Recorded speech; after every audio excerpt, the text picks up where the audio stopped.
Many features of GRUB2 are the same as GRUB legacy. GRUB2 saves the configuration file as a grub.cfg file in the /boot/grub folder, making it possible to have both GRUB legacy and GRUB2 installed. Some distributions will create a symbolic link to this file located at /etc/grub2.config for easy reference. GRUB2 uses the menu entry command instead of the title command. You have to enclose each individual boot section with curly braces following the menu entry command.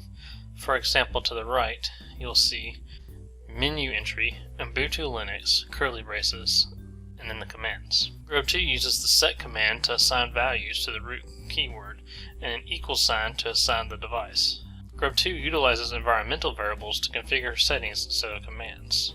GRUB2 also changes the numbering system for partitions.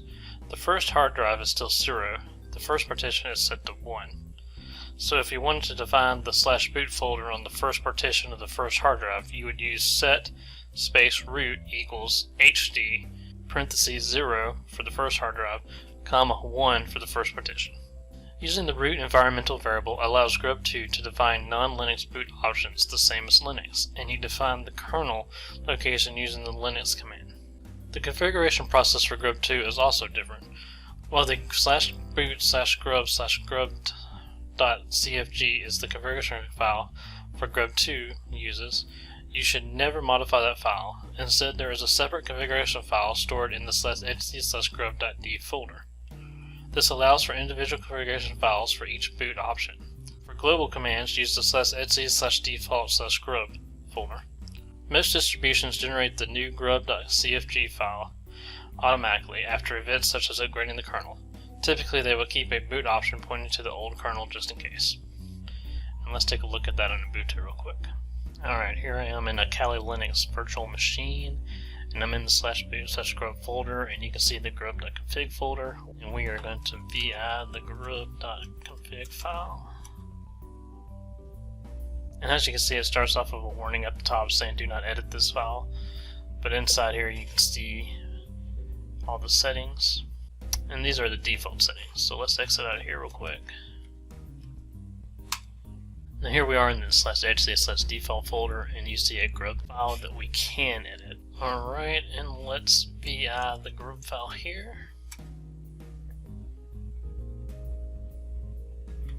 And this is where we can make changes to the grub menu without affecting it working, and you'll see the timeout value and default, what it's being set as. And this grub file has information in the comments sections telling you how to edit it and giving you more information. You do not need to install GRUB2. Simply rebuild the main installation file by running the grub2 makeconfig command. The grub2 makeconfig command reads the configuration file stored in the /etc/grub.d folder we saw, and assembles the commands into a single grub.cfg configuration file. You can update the configuration file manually by running the grub2 command. For example, grub2/makeconfig --0 to redirect the output of the grub2 makeconfig command, and you're going to redirect it to the /boot/grub2/grubconfig folder. By default, it outputs the new configuration file commands to the standard output. If you need to reinstall GRUB2 on the boot drive after creating the grub.config configuration file, you can install it onto the primary hard disk using the grub2/install. For example, grub2/install and then the partition you want to install it on. Instead of running both the grub2 makeconfig and the grub2 install, you can use the update-grub2 or the grub2-update command, which performs both operations from a single script. So now we're going to take a look at interacting with the grub2 menu. Now this is an Ubuntu machine, which means that I had to hold down the shift key in order to view the grub menu for GRUB2 here. And as you can see, it's exactly the same as GRUB Legacy, except this says version 2 on it. But you can use the up and down arrow keys to move between your options. You can click E to edit an option, escape to go back, or C to enter the command line, and again escape to go back.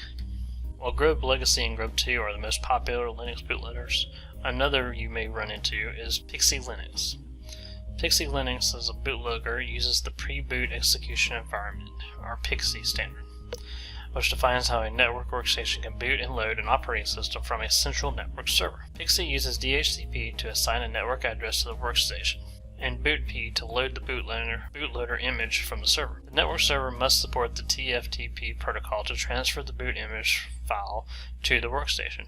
PXE was originally designed to use just TFTP, but has been modified to also load images stored on a network server using NFS, HTTP, or even FTP.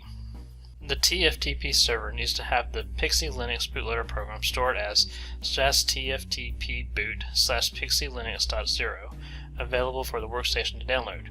Each workstation must also have a configuration file available in the /tftpboot/pxelinux.config directory. The files are named based on the MAC addresses of the workstation and contain specific configuration settings required for that particular workstation. Review question time. You must run the blank command to generate the GRUB2 grub.configuration file. The answer is the grub makeconfig combines the configuration files found in the /etc/default/grub and all files in the /etc/grub.d folder. Question 2. The blank command generates the GRUB2 configuration used for booting.